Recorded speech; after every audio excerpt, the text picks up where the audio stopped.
Recalling a childhood friend who was special to him, the protagonist reflects on the feelings he once confessed and the expression she wore in response. Despite their history of always attending school together, she vanished without a trace just as they were beginning their high school years. A week has passed since that pivotal moment, leaving him in a state of confusion as he struggles to process her absence. Suddenly, he is shocked to find Hitomi standing right there in the classroom, prompting a frantic and confused shout of recognition. Classmates bombard her with worried questions about her disappearance, but when Aki tries to intervene, she coldly brushes him off as annoying. Aki asks if she found a job, but Hitomi solemnly reveals she returned only to say goodbye before leaving to fulfill a duty only she can accomplish. Feeling inadequate for not being her boyfriend, Aki questions if this duty truly requires abandoning her friends and family, instantly regretting how selfish he sounds. Hitomi presents a grim ultimatum, stating the obvious choice is between her personal peace or the peace of the entire world. Refusing to accept such a cruel sacrifice, Aki begins to protest, but his denial is cut short by a sudden shift in reality. A massive explosion tears through the room, shattering the windows and throwing the students into chaos as the world itself seems to fracture. Debris flies everywhere as the force of the blast knocks Aki off his feet, sending him hurtling through the shattered glass. Amidst the destruction, Hitomi screams a warning about a threat behind him, but Aki realizes too late that the situation is dire as he falls. The blast flings him violently out of the building, his body tumbling helplessly through the air amidst the falling furniture. Plunging into the darkness below, he falls through a void of debris, mind reeling as he tries to comprehend what just happened.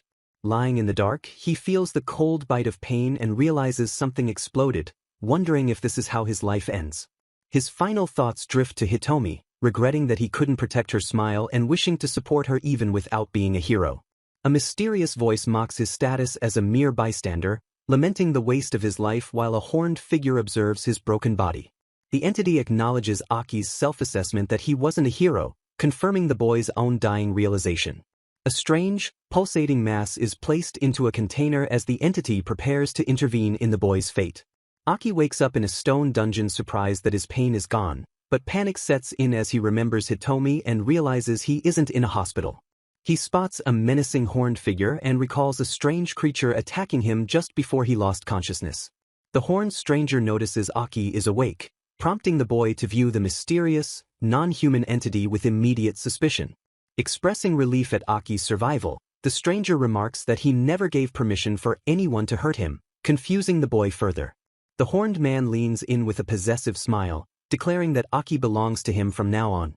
Flustered and violated by the sudden touch, Aki screams, "Sexual harassment," at the man touching him.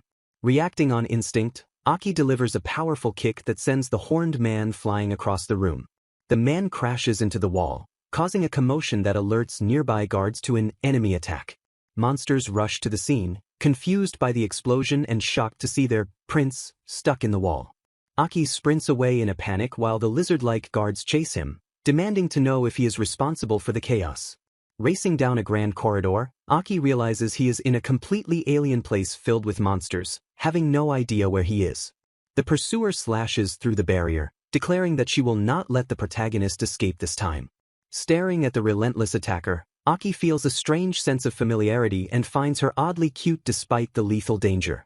The realization hits him with terrifying force as he recognizes her face as the one who killed him.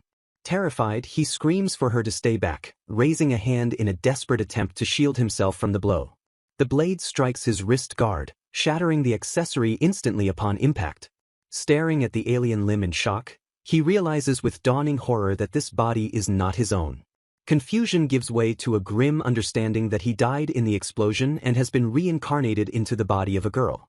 Realizing he has been reincarnated as a girl, he finds himself surrounded by guards who mistake his confusion for a failed assassination attempt on the prince.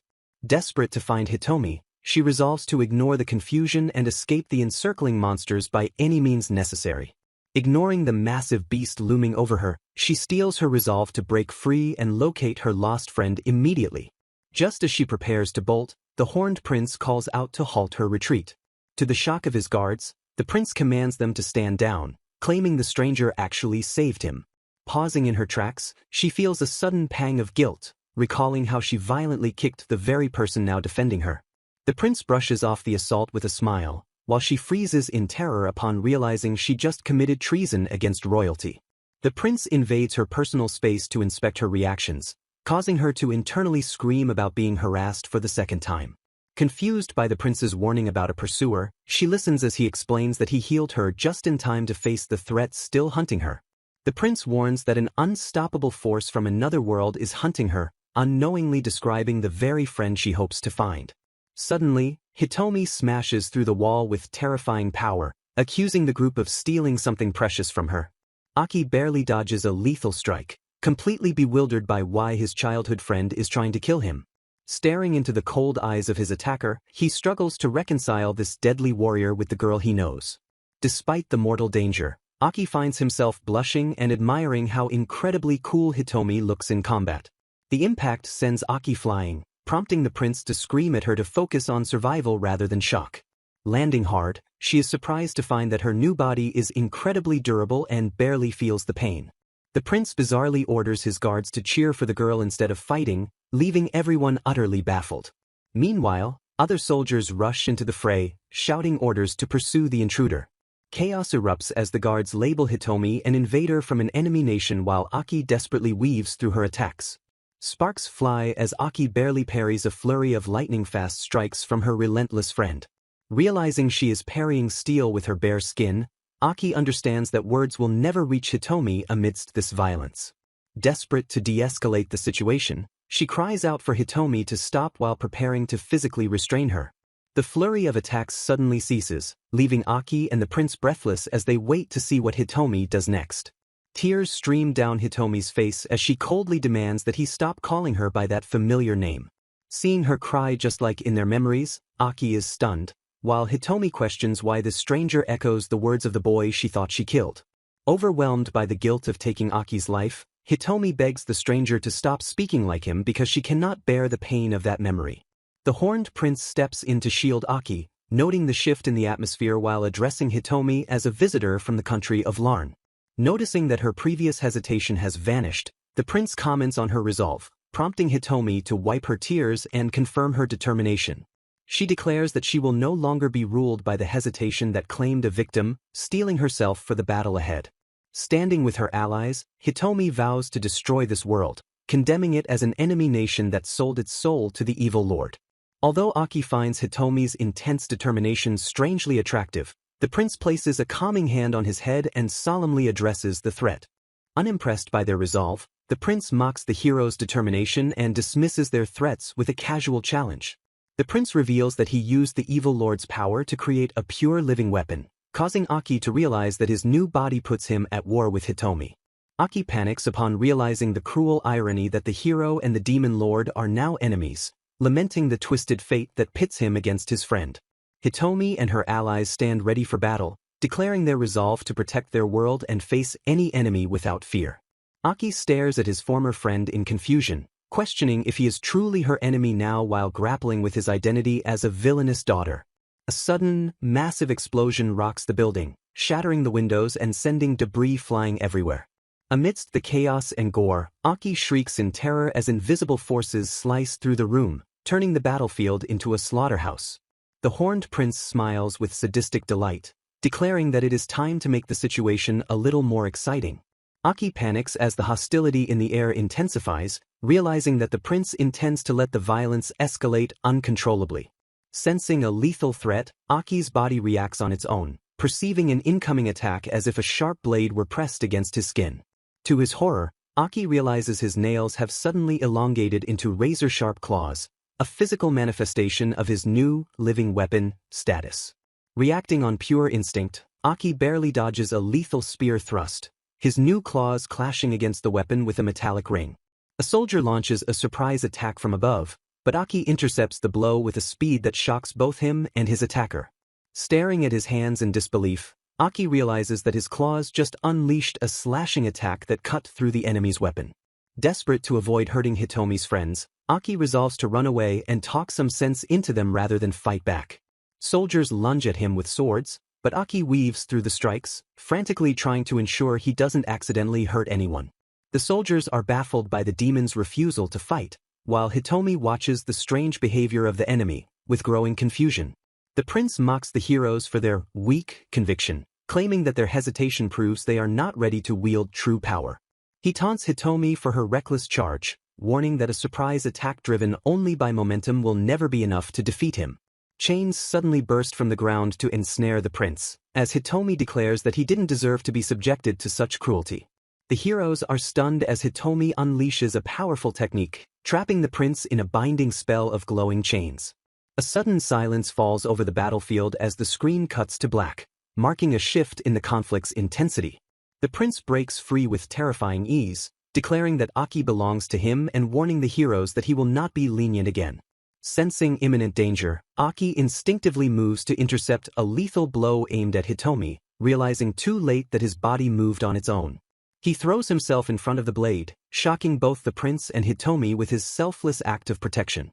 Blood spurts into the air as the blade slices deeply into Aki's arm, the pain confirming the reality of his sacrifice. Hitomi is bewildered by the demon's actions, questioning why an enemy would risk their life to save the very person trying to kill them.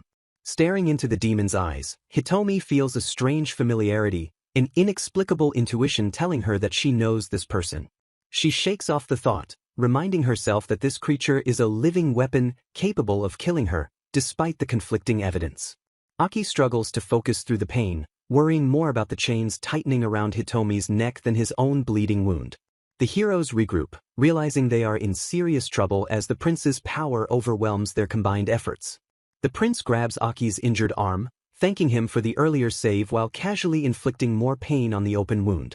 Acknowledging Hitomi's power as the girl of the end, the prince admits he underestimated their resolve and decides to get serious. He summons a massive, demonic arm from the void, promising to pay his respects with a gift from the evil gods. The Death Arms materializes to crush the heroes, as the prince declares that someone must pay the bill for damaging his property. A devastating shockwave blasts through the hall, sending the heroes flying and crumbling the stone walls around them. As the dust settles, the prince notes with disappointment that the heroes survived, while Aki realizes the terrifying gap in their power. The prince mockingly asks who wants to die first, prompting Aki to realize that Hitomi will be killed if the fight continues. Desperate to stop the slaughter, Aki screams that revenge is idiotic and will only lead to more loss, shocking everyone into silence. The prince swiftly kicks Aki into the ground, annoyed by the interruption and questioning why a weapon would speak of mercy. Aki lies in a crater, gasping for air as the prince stands over him, the impact of the blow leaving him incapacitated. Smirking, the prince apologizes sarcastically for breaking his toy again, while the heroes watch in horror. He forgives Aki with a super sweet smile, whispering that he simply couldn't let anyone else take his prey. Sensing the battle is over, the prince's allies suggest withdrawing, noting that they have pushed the heroes far enough for one day. As they retreat, Hitomi vows to end the girl of the end one day with her own hands, refusing to let them escape justice. The enemy vanishes in a final explosion, leaving Hitomi to steel her resolve as the dust settles on their first encounter. Hitomi apologizes to her allies for letting the enemy escape, watching helplessly as the winged beast disappears into the distance. The Horned Prince reveals that the explosion was merely a distraction to recover their prisoners, satisfied that the rescue mission was a success. Aki trembles with sudden fear and confusion, realizing he has been completely separated from his friends and dragged into the heart of the enemy stronghold. The prince is shocked to discover that his artificial living weapon has developed an ego and learned to understand their language. Overjoyed by this development, the prince lifts Aki into the air and declares him the hope of the kingdom, celebrating the success of his research. Aki feels awkward and terrified as the prince embraces him, fearing that clearing up the misunderstanding will only lead to his immediate death. The prince vaguely alludes to a special relationship between them, while Aki frantically looks around to determine where he has been taken. Servants escort them to a lavish chamber, preparing to run comprehensive tests on the prince's precious new asset. Mates groom Aki's hair while scientists discuss the test results, treating him like a biological specimen rather than a person. The researchers analyze the magical data, concluding that an artificial body created without an ego should not possess any memories. Hearing their theory, Aki realizes with horror that his reincarnation must have completely displaced the body's original consciousness. The scientists deduce that his poor combat performance was caused by the sudden emergence of a confused ego interfering with his tactical programming. Deciding to embrace this miracle, the prince congratulates Aki on his birth, while Aki silently mourns the reality of his actual death. The prince departs to attend to state affairs, leaving Aki alone to process the terrifying weight of his new identity. A servant explains the grim state of the world, revealing that their nation has invaded every country and annihilated the Ran nation. Aki learns that the remnants of Ran have formed a growing rebel army driven by an ancient prophecy to destroy the demons. The prophecy speaks of an innocent girl who will lead the world to its end, and Aki realizes this sounds exactly like a manga plot. The servant confirms that Hitomi is the girl from the legend and that the beast, destined to be slain, is the demon nation itself. A chilling realization settles in that Hitomi's full power could truly bring about the total extinction of Aki's new people. The prince warns Aki not to underestimate Hitomi's chain abilities, while Aki secretly fanboys over how cool his friend sounds. The atmosphere turns grave as the prince bluntly states that Aki will eventually have to kill Hitomi to save their civilization. Aki agonizes over his impossible dilemma, realizing that fleeing to Hitomi would lead to rejection but staying here means fighting her. Crushed by the weight of expectations he cannot fulfill, Aki mentally apologizes to the prince for being a disappointing hope. The scene shifts to the bustling city below, where soldiers prepare for a reconnaissance mission to the western garrison. Disguised in a cloak, Aki attempts to sneak out of the castle but freezes when he bumps into a sharp-eyed guard. The guard identifies him as a deserter, spotting one of the Lord's new people, trying to slip away unnoticed. The prince watches from a distance, dismissing his scientist's suggestion to rebuild the weapon despite its rebellious behavior. Confident that Aki will return on his own, the prince orders his men to let the weapon roam free for now. He predicts that Aki will soon realize there is nowhere else in the world for a monster to belong but here. The prince turns his attention to a subordinate, confirming that the transfer to the royal capital will proceed as planned. In the shadows, conspirators discuss the king's dark wishes and the fate of the prisoners recaptured during the chaos. A female commander reluctantly accepts a dark duty to spare Hitomi from making a painful choice, determined to keep a mysterious promise. Soaring through the sky on a dragon, she gazes at the horizon and whispers that she too would have wanted to die as a human. The cornered prisoners brace themselves for a final stand, refusing to return to captivity without a fight. Soldiers encircle a lone figure, confused that only one enemy stands before them but wary enough to keep their guard up. Panic sets in as the figure tries to talk his way out of the confrontation, waving his hands in a desperate bid for peace.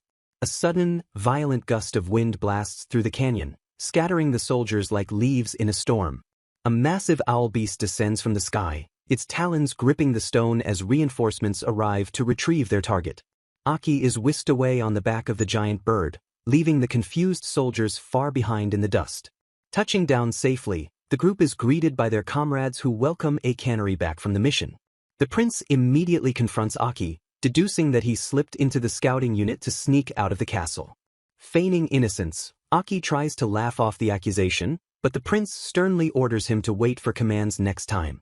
Maids suddenly swarm the scene, declaring that it is intolerable for their precious charge to remain in such a filthy state. Ignoring his protests, the staff drags him away under the prince's direct orders to get cleaned up immediately. Arriving at the steaming baths, the maids cheerfully order him to strip, oblivious to his internal gender crisis. Panic consumes him as he realizes he is about to see his own female body naked for the first time. Misunderstanding his hesitation as shyness, the maid kindly uses her magic to create a private partition of vines. Relieved, Aki hides behind the plant dolls while the maid offers to wash his back from the other side. Submerged in the water, Aki covers his face, trying desperately not to look at his own reflection. Staring at his hands, he grapples with the dysmorphia of being a man's soul trapped in an artificial shell. His thoughts drift to the soldiers from earlier, recalling the instant hatred in their eyes when they saw him. He remembers the prince's words about taking citizens from other countries as prisoners, realizing why his nation is despised. Sinking deeper into the water, he wonders if they are collecting prisoners to eat them, shuddering at the dark possibility. Hope flares in his chest as he realizes fresh prisoners from Ran, Hitomi's comrades, are arriving at the castle. Energized by a new plan, Aki leaps out of the bath to find them, startling the maids with his sudden determination. Later on the street, his guard catches up to him, insisting on sticking close to ensure he doesn't vanish again. The guard asks if the wound on his arm has closed, confirming it was the prince's orders to have him treated. They discuss the resilience of his artificial body, which has recovered from grave damage many times before. A gentle smile crosses the guard's face as he expresses genuine relief that Aki is fully healed. Curious, Aki asks if Sorataji was his escort before he lost his memories, which the soldier confirms. Aki looks at the soldier, struggling to reconcile the man's kindness with the fact that he serves an evil empire. As they walk, townspeople and monsters wave enthusiastically, greeting Zihasama with warm smiles. Overwhelmed by their kindness and offers of pastries, Aki realizes that these villains are just normal people living their lives. Rumavina notices Aki's distress and asks if something happened, while the crowd whispers the name Zehuvil in awe. She explains that these soldiers are artificial beings with unquestioning loyalty, noting they only attacked earlier because they didn't recognize him. Assuring him that the danger has passed, Rumavina clarifies that the entire army has now been informed of his identity as their precious Zehuvil. Realizing Iliko arranged this, Aki asks about the soldiers' nature and learns they are artificial life forms created just like his current body. A group of prisoners from Ran is marched down the street, causing Aki to freeze as he recognizes the people of Hitomi's nation. Desperate to find a lead on Hitomi, he decides to follow the captives to the prison, watching closely as they struggle against their bonds. While Aki questions the rough treatment of the captives, he hears a strange sound and notices a prisoner hiding something in his hand. The prisoner reveals a glowing magical stone, and Aki reacts instantly upon sensing the lethal energy building up for an explosion. Realizing it is a suicide attack, Aki rushes forward as the stone detonates in the prisoner's grip. A massive explosion erupts, tearing through the street and sending debris flying in all directions as the world turns white. As the smoke clears, the prisoners curse their survival while the confused soldiers realize the captives tried to blow themselves up. The soldiers cheer for Zehuvil, who shielded them from the blast, leaving Aki awkward and conflicted by their praise. The chant of Zehuvil echoes through the crowd as the monsters celebrate their savior with overwhelming enthusiasm. Aki tries to comfort the prisoners by pointing out they survived, but they stare back with hollow, despairing eyes. Screaming in pure anguish, the prisoner calls Aki an evil woman for denying them the death they desperately sought. He reveals that this suicide bombing was their final chance to die as humans before being forcibly transformed into monsters. Rumavina interrupts with a chilling smile, assuring them that the remodeling process will conveniently wipe away their fear and memories. Standing among the hulking beasts, she explains that all prisoners of war are remodeled into loyal soldiers with tuned personalities. Horror washes over Aki as he finally understands the depth of this world's cruelty and the true reason his new nation is so deeply reviled. Drifting through a dream of beloved memories, Aki wakes up to the grim reality of his new life within the demon castle. Servants discuss the sudden cancellation of a tour due to the king's influence, while Aki listens with growing unease. The prince dismisses the change in plans, noting coldly that he never had the pleasure of meeting the king anyway. Analyzing Aki's behavior, the prince observes that the weapon's emotions are remarkably similar to the human girl they captured. Lying in bed, Aki resigns himself to the grim truth that he has no choice but to live as Zehuvil from now on. Sarada rests his head on Aki's lap, remarking that he arrived at dusk to find his charge waiting just like this. Aki is confused by the intimacy, but Sarada recalls that Zehuvil often let him sleep on her lap in the past. Realizing that Sarada still sees his dead friend in him, Aki sadly accepts that the real Akiyuki is truly gone. He imagines revealing his identity to Hitomi, but the fantasy shatters when he remembers that his current body belongs to her enemy. The heartbreaking truth sinks in that even if he spoke the truth, his monstrous appearance would only terrify the girl he loves. Suppressing his emotions, Aki walks past a repaired mirror and flinches at the reflection of the killer staring back at him. He discovers a hidden passage and realizes this ominous corridor leads deep into the caverns of the evil god. Asking Sarada for details, Aki learns that the evil god is the source of their power, essentially confirming it as the final boss. Despite the danger, Aki decides to descend, hoping that this forbidden area might hold clues to Hitomi's location. Sarada apologetically reveals he is forbidden from entering, leaving Aki to brave the dark tunnel alone. Walking into the gloom, Aki feels a heavy, oppressive atmosphere that whispers of danger with every step. The tunnel opens into a subterranean graveyard, where a lone figure sits silently amongst the ancient tombstones. Aki stares at the bones and graves, wondering why anyone would make themselves at home in such a morbid place. The figure turns with a sharp glare, asking if Zehuvil has finally remembered the path to this sanctuary. Terror freezes Aki in place as he recognizes the man as the prince, now revealing his true horned natural form. The prince coldly dismisses him, warning that the cave of the evil god lies ahead and is no place for tourists. Pointing to a fresh grave, the prince reveals that this tomb belongs to his little brother, who was annihilated in battle. He explains that his brother was killed by a legendary being from Hitomi's country, confirming the cycle of vengeance. The prince muses bitterly that to the so-called heroes of justice, his people are nothing more than nuisances to be erased. Gesturing to his lap, the prince commands Zewaville to come closer, seeking comfort in his grief. Aki realizes that to survive in this world he must fully accept his role and play the part of the loyal Zewaville. Resolving to make these monsters happy if it keeps him alive, Aki steps forward to offer the requested comfort. Stiff with awkwardness, Aki sits on the prince's lap, trying desperately to suppress his internal screaming. The prince bursts into maniacal laughter at the reaction, causing Aki to instantly regret his decision and try to pull away. Smirking at the resistance, the prince notes with satisfaction that Aki's disgust proves he hasn't reverted to his old, mindless self. The prince explains that his soldiers are modified for absolute obedience, prompting Aki to boldly demand a clear answer about his own situation. Confirming that Aki is special to him, the prince leans in to reveal that this is the second time he has confessed this connection. Aki asks if he was modeled after a specific person, and the prince admits that Zewaville is the name of the woman he loved most. Although he claims they are like two peas in a pod, the prince notes with a melancholic smile that Aki is still a success in his own right. He remarks that while the original Zewaville was merely adorable, Aki's defiant personality provokes a fresh, exciting emotion in him. Staring intensely at Aki, the prince confesses that he prefers this rebellious spirit over a mindless doll that simply nods along. The prince admits he has taken a liking to this new dynamic, finding comfort in the fact that Aki pushes away things he dislikes. He tells Aki that he only needs to be himself, granting him a freedom that no other soldier in the kingdom possesses. Aki notices a crack in the prince's composure, realizing that the arrogant royal is speaking with the fragile tone of a grieving man.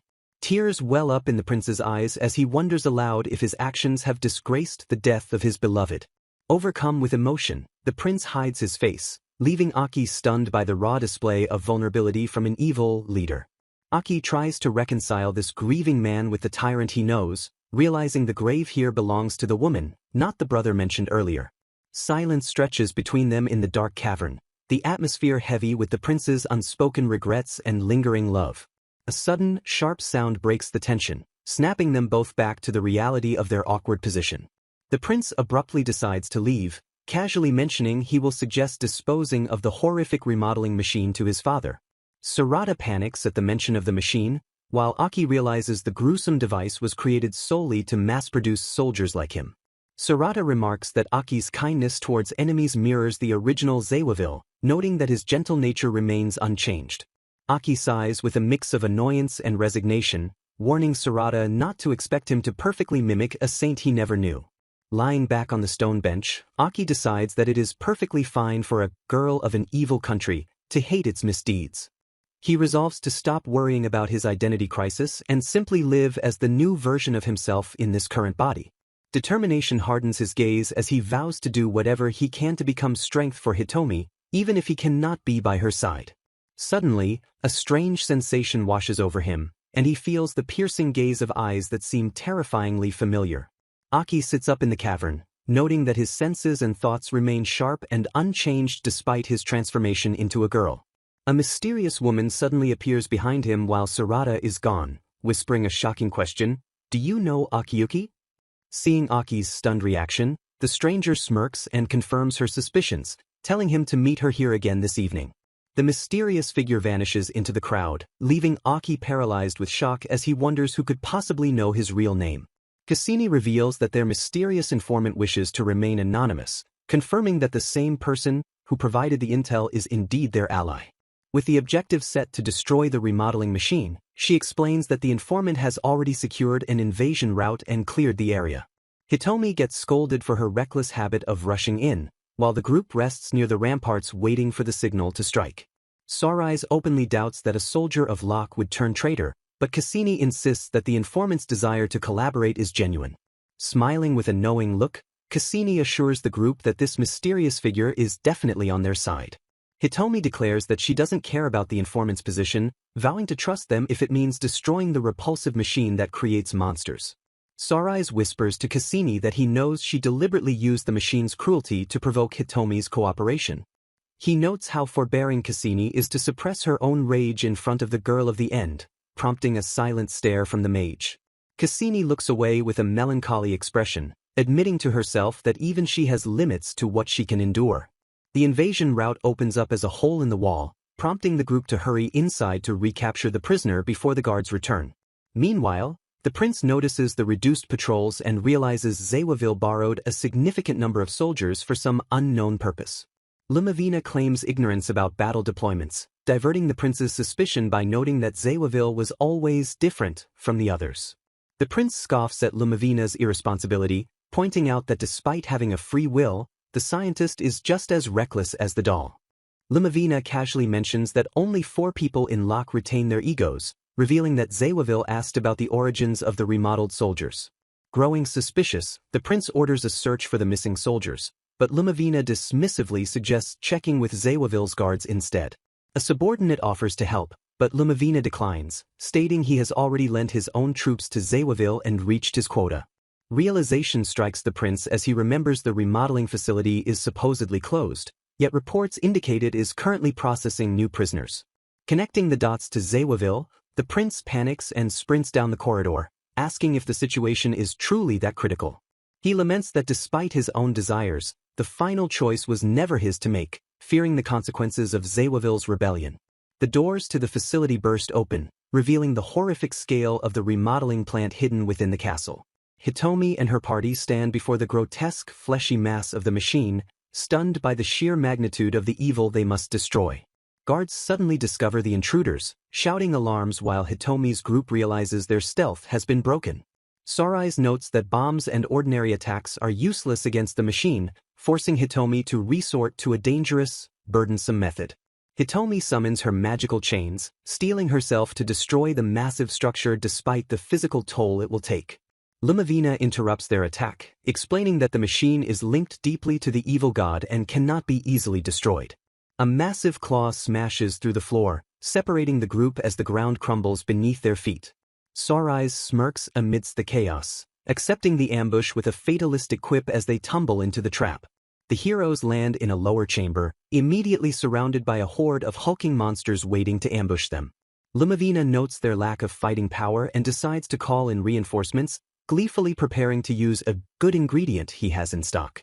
A door opens to reveal a scarred woman named Zephyth, who steps forward with a blank expression as the next threat to face the heroes. Limavina reveals that the new soldier is crafted from the former Queen Mother of Larn, boasting that her high stats will create a powerful weapon. Screaming that she won't let them desecrate the dead, Hitomi launches a furious frontal attack to stop the process. The enemy mocks her effort as not quite there yet, while easily blocking the strike with a massive, mutated claw. Desperate to break through the defenses, Hitomi screams, "Please!" as she swings her blade with everything she has. Sarais and Cassini slash through the endless horde of minions, shouting that there is no end to the enemy reinforcements. Hitomi struggles against the overwhelming power, gritting her teeth and begging the creature to stop resisting. Her voice cracks as she screams for the violence to cease, her emotional turmoil visibly affecting her combat performance. The prince and his entourage arrive at the battlefield, observing the chaotic melee from the sidelines. Limavina observes the destructive power of the broken soldier, impressed by the raw physical strength displayed by the rampant creature. Hitomi suddenly freezes in the middle of the fight, her eyes widening as she notices something impossible about her opponent. Staring at the figure amidst the smoke, she realizes with dawning horror that the mysterious collaborator is actually Akiyuki. The shock leaves her breathless and paralyzed on the battlefield, unable to process the impossible reunion. The figure checks on the fallen monster but freezes in his tracks when he hears Hitomi call out to him. Ignoring the war around them, Hitomi rushes forward to embrace him, sobbing that she couldn't keep her promise to stay away. The prince steps into the room, staring coldly at the sight of his soldiers standing down and his weapon hugging the enemy hero. Tension strangles the air as Zewaville's act of treachery is laid bare right before the eyes of his master. Overcome with regret after seeing Hitomi in distress, Akiyuki agonizes over the impossibility of leaving her alone. He resigns himself to the consequences, realizing that it is already too late to turn back from his feelings. Torn between fleeing with his friends or staying, Aki freezes when he feels a terrifying "don't go" aura radiating from the prince. Limavina receives the status report, noting that the intruder girl has escaped during the confusion. Sensing the prince wants to handle Zewaville alone, Limavina orders the troops to chase the girl while he heads to the jail. The prince approaches slowly amidst the debris, asking with a cold intensity what exactly Aki thinks he is playing at. When accused of switching sides, Aki denies the treason but admits the remodeling machine sickened him to his core. He declares that he destroyed the repulsive machine for the sake of Locke's dignity, though he honestly adds that he also wanted to save Hitomi. Seeing the prince's pained expression, Aki asks if it isn't hurting him to constantly force himself to play the role of the villain. Aki argues that destroying the machine won't change the world, but the prince sternly labels the act as undeniable treason. To Aki's surprise, the prince smirks and admits his own irresponsibility, while Aki defiantly states he has no regrets about saving the victims. Aki asks if he will be forgiven, but the prince looks away with deep sadness, lamenting that this has officially turned into a rebellion. Instead of attacking, the prince warns that his father will annihilate Aki and urges him to escape to his companions immediately. Cutting off any further words, the prince turns his back and commands Zanful to shut up and leave him be. The prince walks away into the darkness, refusing to hear another word as he abandons his weapon to freedom. Stunned by the prince's leniency, Aki is snapped back to reality by a canary, who pops up to confirm this is his only chance to escape. A canary stops him from celebrating, stating she needs his help because a serious problem has arisen that concerns him directly. She leads him to a cliff edge and reveals the shocking truth. His previous male body is currently causing chaos at headquarters. A canary recruits Aki for a mission to borrow helpers from Limavina, pointing out a massive hole in the wall as their exit route. The prince stands by a cliff edge, while his subordinate muses on the dilemma of soldiers programmed to obey a specific person unconditionally. Sorataji apologizes for his earlier panic, but the prince dismisses it with a smile, noting that Zewaville is safe. Lying defeated, the prince blames his own lack of ability for the situation, believing Hitomi was the one who dropped him. He closes his eyes in self-loathing, lamenting that he couldn't even stay by her side in the end. Soldiers arrive to check on him, but the prince commands them to return to their posts, concealing his inner turmoil. Canary and Aki fly off on a giant bird, leaving the prince behind as a canary notes that the girl has left him again. Apologizing for the detour, a canary explains they must head to a secondary base since they cannot approach headquarters without warning. They travel a great distance to the former Rain country's border, where a canary reveals they will soon see the problematic guy. A canary asks if Aki will return with her, but he remains non-committal, stating his choice depends on how the situation evolves. Aki asks what his original body is doing, only to be shocked when a canary points to Akiyuki standing right there. The sight of his former self wearing a collar and chains leaves Aki speechless and horrified. A sinister smile twists the face of his original body, signaling that something else is behind the wheel. The imposter mocks Aki, finding it amusing that the remodeling machine was destroyed and calling the rescue mission tedious. Furious at the entity using his face for evil, Aki listens as the imposter suggests sacrificing soldiers to achieve victory. The imposter continues his cruel taunts, urging Aki to ruthlessly use his comrades as pawns for revenge. He analyzes Aki's psyche, suggesting that seeing Akiyuki act like a monster actually brings Aki peace of mind by validating his own new identity. Claiming to see right through him, the imposter reveals that their connection allows him to peer into Aki's soul at will. He asks if Aki is still searching for conviction, then dismisses him to the back as he prepares to confront someone else. Hitomi appears, and the imposter comforts her, telling her it is okay to put all her hope in one basket. He manipulates her with praise, calling her a sword and a warrior who must push forward to bring about the end. Suddenly, a violent force strikes, interrupting the manipulation as the scene shifts to a blur of motion. Hitomi stands before a shrine, trembling as she demands the voice to stop, overwhelmed by the twisted words. Tears stream down her face as she tells herself to get a grip, realizing the enemy has escaped her grasp again. Her allies rush to her side, but Hitomi brushes them off, wondering what that man did to escape. A sudden impact shakes the building, drawing everyone's attention to the roof where a new figure has arrived. A hand violently grabs the imposter's face, crushing his jaw in a grip of iron. The prince smashes the imposter against the wall, laughing maniacally as he declares that he has finally caught his prey. He reveals he summoned the spirit here, condemning the entity's egregious behavior while the heroes watch in confusion. The prince explains that this evil spirit possessed Aki's empty body to safeguard it, leaving the real Aki dumbfounded by the revelation. The impostor defends his manipulation of Hitomi, claiming he is forging her into the unwavering hero that everyone wished for. Hiding from Hitomi's sight, he lies to her comrades that he sent her back to headquarters because he isn't strong enough to protect her. Although the allies are suspicious, the impostor convinces them by revealing that Akiyuki's consciousness dwells within him. He cements his identity by citing the destruction of the remodeling machine, claiming his perception ability allowed him to find them. Playing the part perfectly, the impostor introduces himself as Masuki Akiyuki and politely greets Hitomi's comrade, Gucklint Windsor. Gucklint passionately argues that Akiyuki is not former, but still alive, while the impostor smugly maintains his deceptive facade.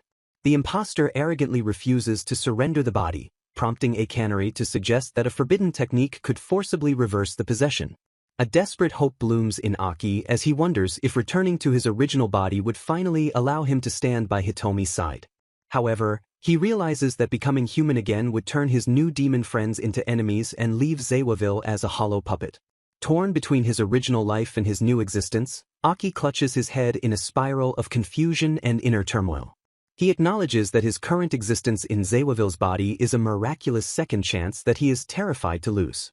Aki realizes that returning to his human form requires releasing his possession of Zawaville, which would cause her body to truly die. Cassini reveals the horrifying truth that when the kingdom of Locke meets its prophesied end, the bodies of all its citizens will perish. She warns that his survival is impossible either way, as staying in his current form means his life will end when the kingdom falls.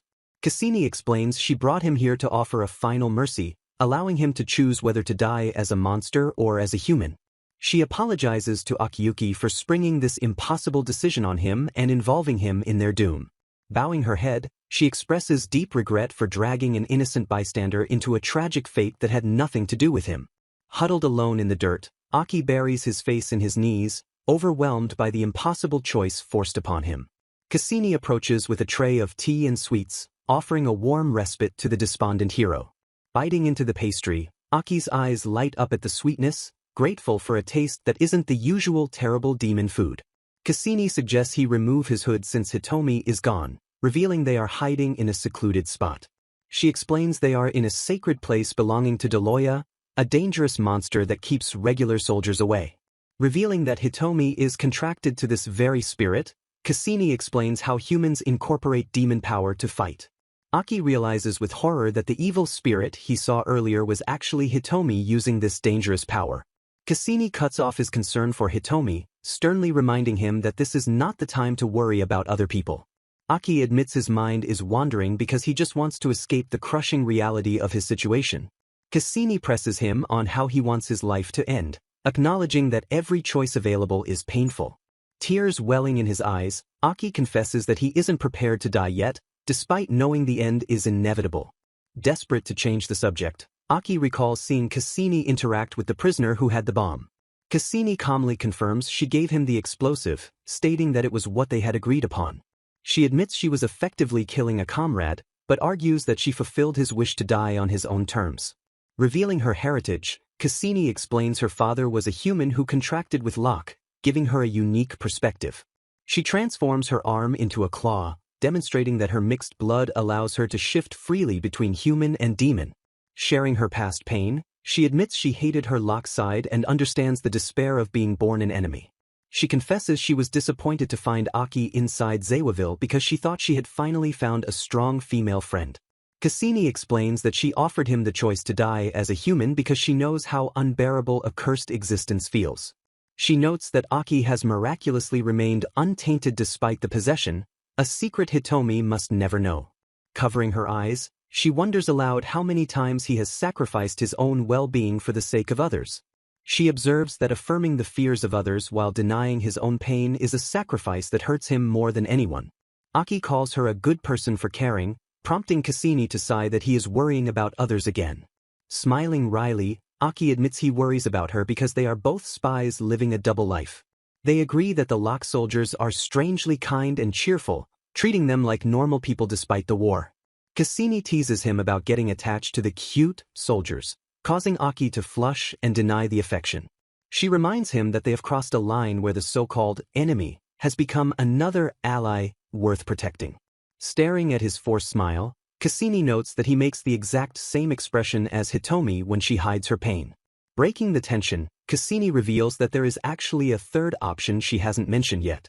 She explains that if he protects Locke and stops its destruction, his current body will not have to die. Aki realizes this would mean fighting Hitomi to save the demons, a selfish choice that weighs heavily on his soul.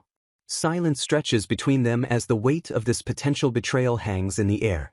Aki grabs her cloak, stopping her from speaking the cruel words he knows are coming next. He tells her she doesn't need to beg him to die with such a heartbroken face ever again. Furious on her behalf, Aki declares he hates that she feels forced to say things that hurt her. He wonders what else he can do, realizing that simply stopping the conflict might not be enough. Clenching his fist, he vows that he will never hurt Hitomi, even if it means his own death. His resolve hardens as he decides it isn't time to die yet, determined to find a way to save everyone. Kair notices his companion has calmed down, remarking that taking a break before their departure was the right decision. Hitomi thanks Kair for his patience, admitting that she was indeed a bit distracted earlier. Despite Kair's suggestion to return to base for rest, Hitomi asks him to wait a bit longer because she has unfinished business. She stares silently into the distance, her expression hardening as she contemplates the lingering matter she must address. Meanwhile, Gukland argues with Cassini, insisting that Akiyuki is an indispensable asset who must be utilized to save Hitomi. Gukland expresses his desperate desire to stop Hitomi from slowly destroying herself for the sake of her mission. He proposes using Akiyuki to make Hitomi realize that her self-sacrifice causes suffering to those who care about her. Suddenly, Akiyuki interrupts their argument with a sharp retort, questioning how far Gukland thinks that manipulative plan will get him. Cassini observes the bickering with amusement, relieved to see that Hitomi is surrounded by people who genuinely care for her. Akiyuki mocks Gukland's contradictory demands, pointing out the absurdity of asking a warrior to fight without getting hurt. Flustered and angry, Gukland defends his stance, arguing that avoiding injury reduces sacrifices and hastens victory.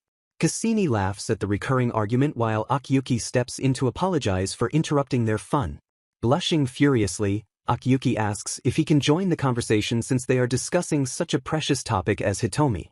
The group stares in stunned silence as Akiyuki, currently in the body of a demon girl, awkwardly invites himself into the circle.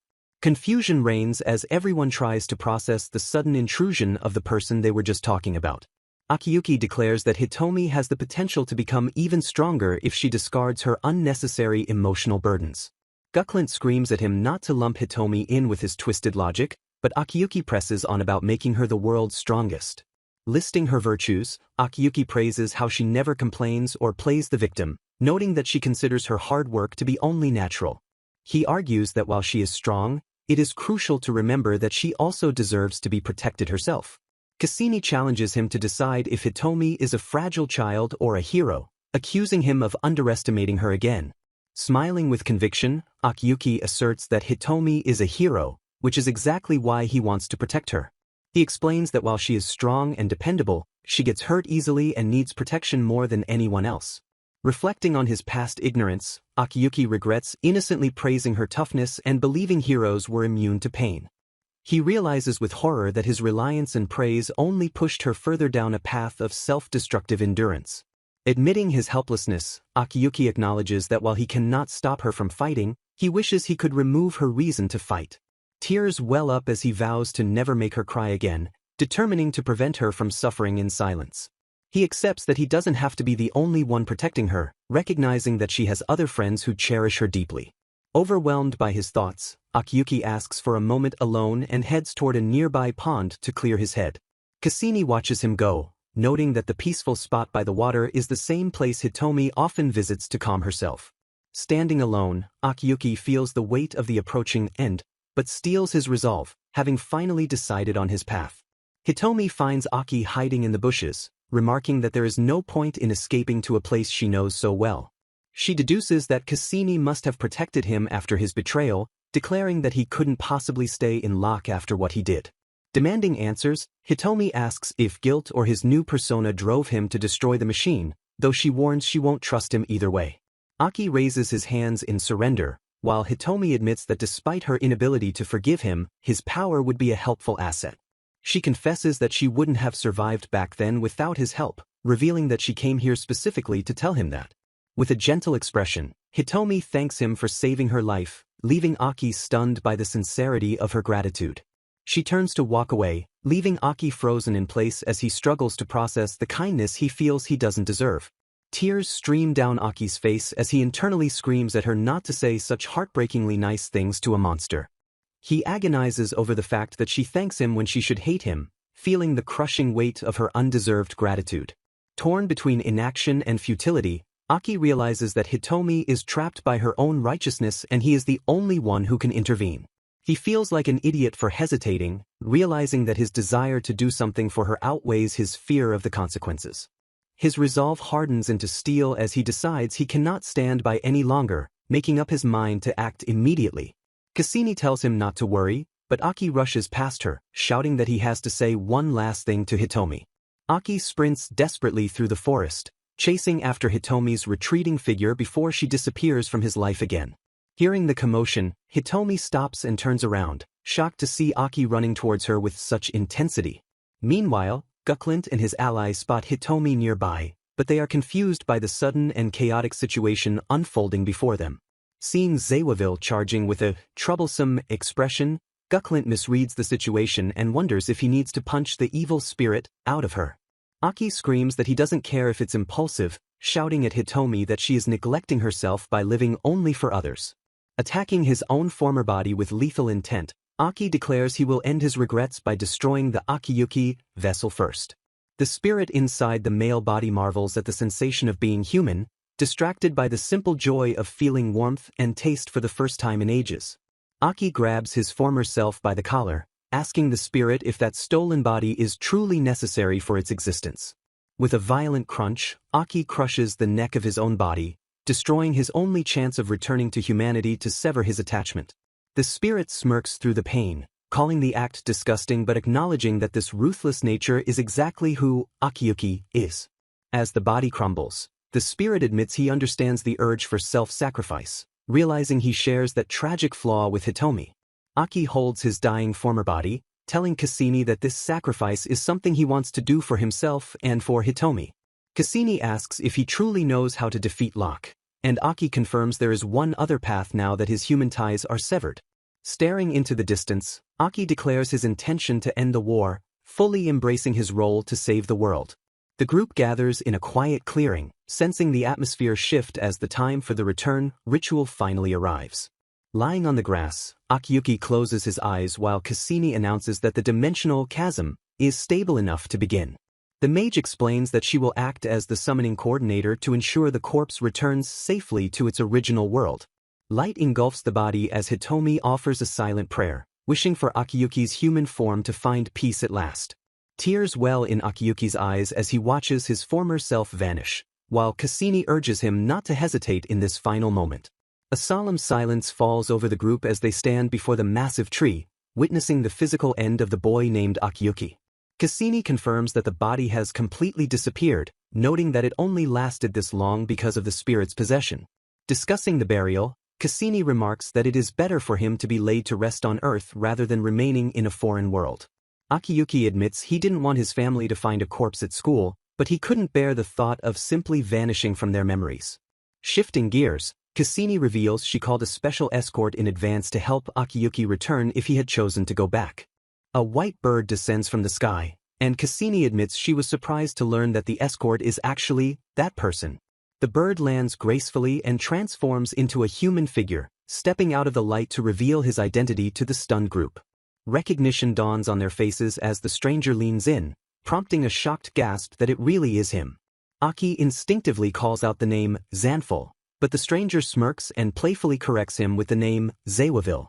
Rumavina realizes this man must be the second prince, recalling rumors about a tomb built underground for Zanful's younger brother. The stranger introduces himself as Obdima, the former third prince of Locke who was once feared as a four-armed general. Everyone is floored to learn that this legendary warrior abandoned his country and god 10 years ago for the sake of a woman he loved. Optima explains that he is merely working as an escort but decided to check on them because he found the situation interesting. Peering closely at Aki, Optima notes the resemblance to Zeeweville and deduces that his big brother must have created this body. Sensing the shifting tides of war, Optima gazes into the distance and somberly remarks that Locke is finally coming to an end. He expresses his distaste for the lingering conflict, complaining that returning to human emotions makes the unnecessary suffering harder to bear. Optima reveals that his brother gave him only one condition for his desertion and marriage: never to be hostile towards Locke. Optima reveals that Locke was originally a small, peaceful country called Ovita before the evil god's corruption took hold. He explains that the discovery of a magical or underground sparked greed and conflict, leading neighboring countries to attack them for it. Admitting he enjoyed the chaos, Optima recounts how the wars brought powerful enemies and improved weapons, distracting from the tragedy. To survive the onslaught, they used the ore as a medium to form a contract with the evil god, trading their humanity for power. Aki demands to know the location of the medium, prompting Optima to tease them about revealing the heart of their enemy. The prince challenges Zeeweville's resolve, asking if he truly has the determination to destroy the source and end everything. Optima gives his blessing, stating that since Zeeweville was the beginning, it is fitting for him to be the one to bring the end. He reveals the medium is hidden behind the mirror gate in the evil god's cave, located in the buried throne room of Ovita Castle. Aki immediately decides to act, asking Cassini to transport him to Locke the very next day to strike while they can. Breaking the tension, Optima demands headpats from Zeeweville as payment for the information, confusing the serious atmosphere. Optima enjoys the affection, smiling nostalgically as he notes that his brother and Zeeweville look happy together. Preparing to leave, Optima asks Aki to turn his brother back to his former, cool self, entrusting the king's redemption to him. Aki confirms that the brother has returned to being human, and Optima waves goodbye as the group moves forward to their final mission. Cassini realizes that since Aki turned away from the evil god, his body is no longer bound to the contract and will survive. Aki accepts that while he may live, the half-Locke citizens and modified soldiers will perish, declaring he is prepared for that guilt. They acknowledge that the original citizens were victims of manipulation but are now beyond saving, accepting their inevitable deaths. Cassini checks if Aki is wavering, but he resolutely confirms he will proceed with the plan to end the war. To lift their spirits, Cassini offers to make dinner and asks Aki what he wants to eat, shifting the focus from the impending doom. Aki requests carriage, and they share a light-hearted moment explaining the dish to the confused mage to relax before the battle. Meanwhile, Hitomi pulls Gukklint aside with a serious expression, struggling to voice the question weighing on her mind.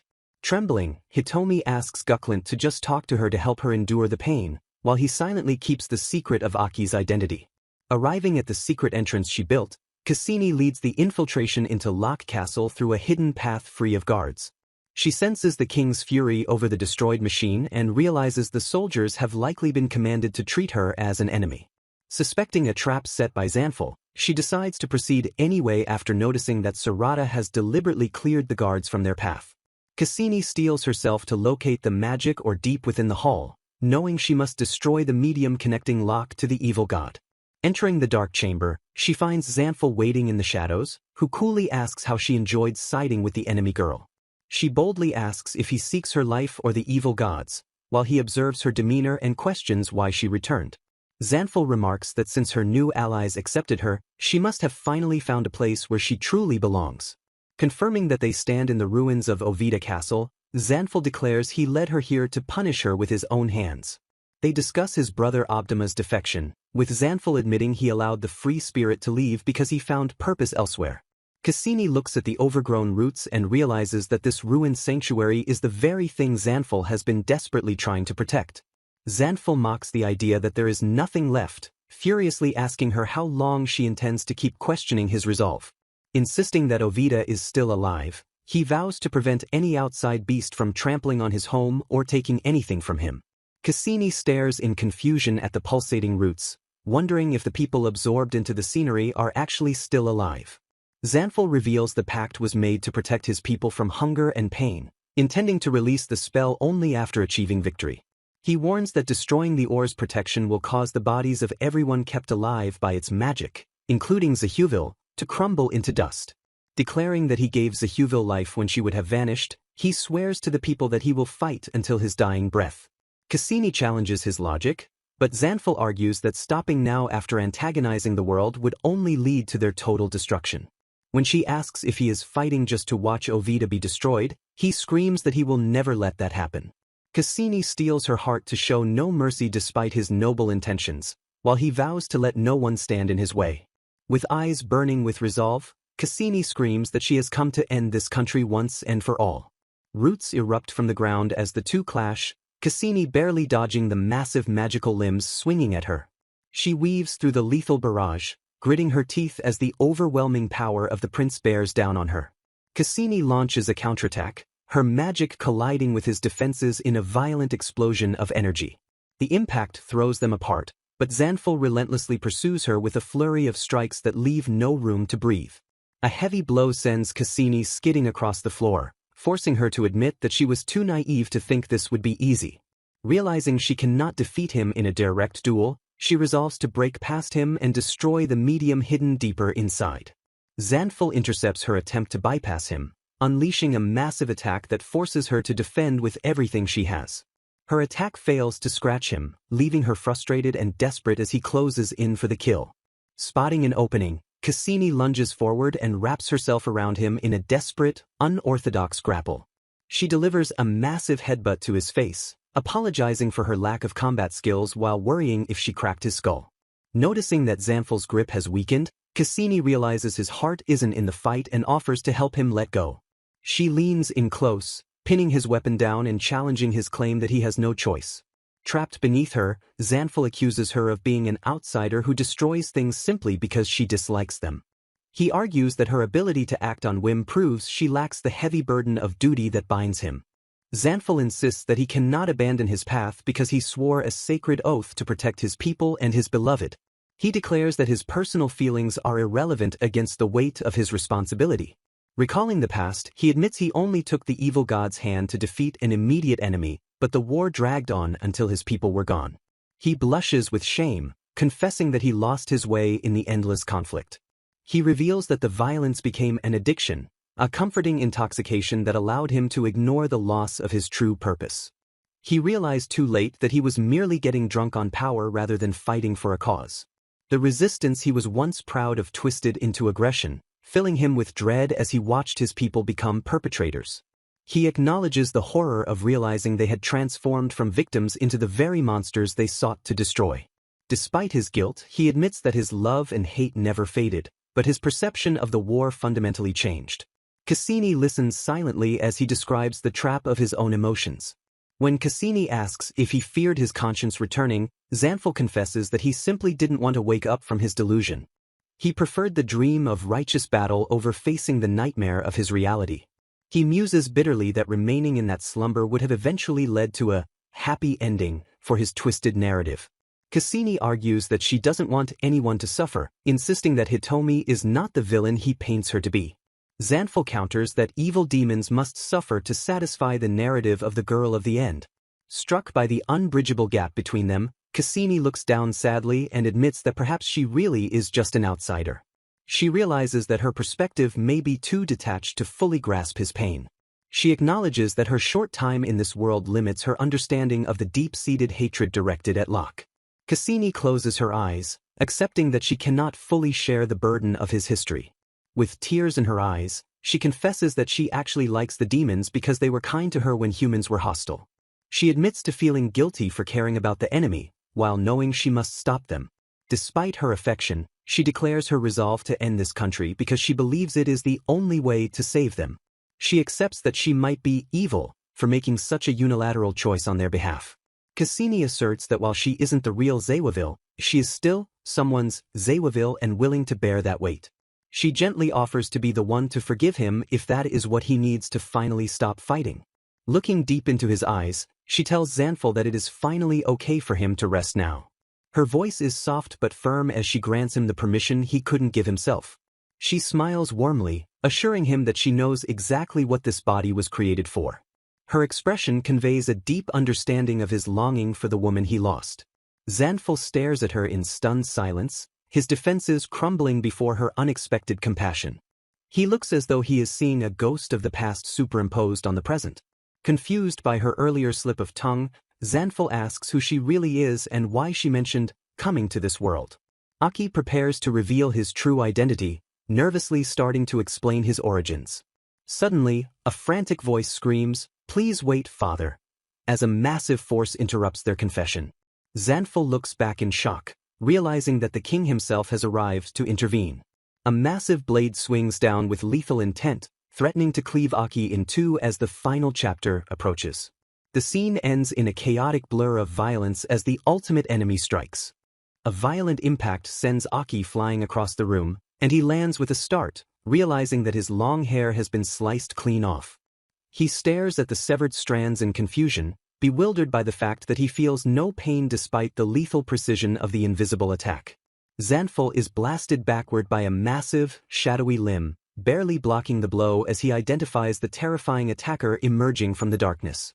The king reveals his monstrous form, demanding to know why his son has lost his mind and chosen to protect a traitor. Trembling uncontrollably, Zanful is gripped by the same paralyzing fear he felt years ago, realizing the source of his trauma stands before him. He is consumed by the terrified realization that this entity is something that can kill him, a force he must control or be destroyed by. Aki realizes the monster is King Naos, while Zanful mournfully admits that his father has been completely consumed by his deep-seated grudge. Steeling himself against the fear, Zanful orders Aki to run, promising to hold off the unstoppable beast alone for as long as he can. He looks at Aki with a mixture of hope and resignation, commanding his fake daughter to go and fulfill the mission she came here for. The king instantly intercepts their escape with terrifying speed, roaring a demand to know where the defilers think they are going. Ignoring the threat, Aki sprints toward the altar and spots the pulsating mass that serves as the heart of the kingdom's curse. Tearing at the grotesque flesh, Aki exposes the magical stone within, desperately trying to figure out how to destroy the core without tools. The king snatches Aki in a crushing grip, forbidding him from touching the stone while the hero struggles to break free from the massive hand. Glaring with hatred, the king accuses the impostor of defiling his daughter's body and trying to destroy the piece she represents. Aki fights back against the crushing pressure, declaring that as a living weapon, he refuses to lose to this twisted despair. Just as the king prepares to crush him, a sudden metallic sound rings out as a chain wraps around the monster's neck. The king is yanked back by the mystical bindings, growling in annoyance as his execution is interrupted by a new arrival. Hitomi bursts onto the scene with her allies, unleashing her full power to restrain the beast and save her friend. Massive chains ensnare the king's hulking form, buying Aki a precious moment of safety as the heroes take the stage to fight. Aki stares in shock at the familiar white chains, realizing instantly who has come to his rescue in the heart of the enemy castle. Hitomi lands softly beside him, greeting him casually by his nickname as if they were meeting after school rather than in a war zone. She smiles brightly, confirming that she knew it was him all along despite his monstrous appearance and attempts to hide. Aki realizes that the barrier breach earlier was Hitomi's doing, while she cheerfully explains she just broke something that looked magical. She reveals that she felt his presence back at the pond, her intuition piercing through his disguise and the silence between them. Admitting she followed him to be sure, Hitomi leaves her confused allies behind to focus entirely on the boy she found. With tears in her eyes, she tells Aki that he was her salvation, thanking him for teaching her that she didn't have to face everything alone. Hitomi pulls him into a desperate hug, screaming that she wants to protect him because he always sacrifices himself without limits. The battlefield trembles around them, snapping them back to the lethal reality that the king is still very much a threat. Clutching the stone, Aki realizes with a heavy heart that Hitomi is fighting to save him, but her duty requires her to destroy the kingdom that keeps him alive. He watches Hitomi's tears and realizes the cruelty of her position, understanding that she is being forced to choose the correct path over her own heart. Hitomi tells Aki that he doesn't need to say a word, her expression softening as she prepares to end the conflict herself. Smiling with a mix of sadness and resolve, Hitomi declares that she wants to protect him too and will take her turn to break the cycle. She unleashes a powerful strike with a shout, smashing her weapon into the magical core with everything she has. As the stone shatters, Hitomi freezes, realizing with a jolt of déjà vu that she has experienced this exact sensation before. Zanful screams in desperate denial, watching helplessly as the foundation of his kingdom begins to crumble. Falling into the void, Zanful gazes at the sky, acknowledging that despite being a living weapon, Aki was truly their hope. He resigns himself to the law of cause and effect, admitting with a peaceful smile that he was perhaps rewarded too much for his deeds. Aki watches in horror as his own hands begin to dissolve into light, realizing he is vanishing along with Sarada and the others. Though he doesn't regret his choice, tears stream down his face as he apologizes to the lives suddenly cut short by his decision. Drifting in the white void, he wonders if the remodeled souls of his friends have disappeared forever or if they will be reborn. A divine voice addresses the evil, noting that the attempt to help a favorite child turned into misfortune after hundreds of years. The entity observes that the power is intoxicating to humans, warning the in-between that he talks too much for a mere observer. Acknowledging the heavy burden placed on Aki, the entity decides to give him something in return for his struggle. The entity explains that to fulfill this wish, it must reconnect with the other world to find a suitable medium. Offering a helping hand to prevent him from getting drunk on power again, the entity proposes a solution that should satisfy his wishes. The entity decides to use the unconscious body as a vessel, while Aki panics about the ominous terms vessel and contractor. With a playful, "How about this?" the entity grants the wish, asking Aki to state his desire one last time. Aki wishes for those who want to live to be able to do so in peace, setting a new future in motion with his final prayer. Decades later, a traveler arrives at the outskirts of a quiet country where life has begun anew after the war. Hitomi, now older, accepts thanks from villagers for defeating a remnant demon, noting that toxins from the past still linger. The villagers gossip about a demon king living in their village, laughing off the rumors of the evil king's return as a joke.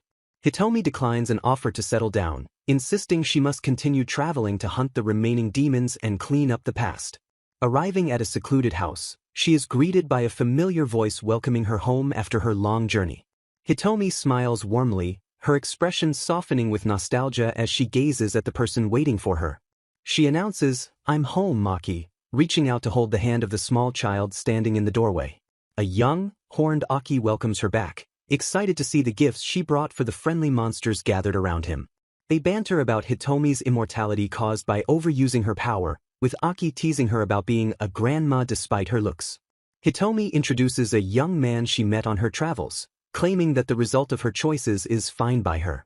She explains that the young man defeated monsters alone and seems to possess memories from before, hinting at a miracle. Aki stares at the newcomer in shock, while Hitomi asks if he is sure about this reunion with a knowing smile. The monsters surround the group playfully, proving they are no longer a threat but friendly companions in this new life. The young man remarks that Aki looks younger than back then, asking if Hitomi continues killing demons to atone for her sins.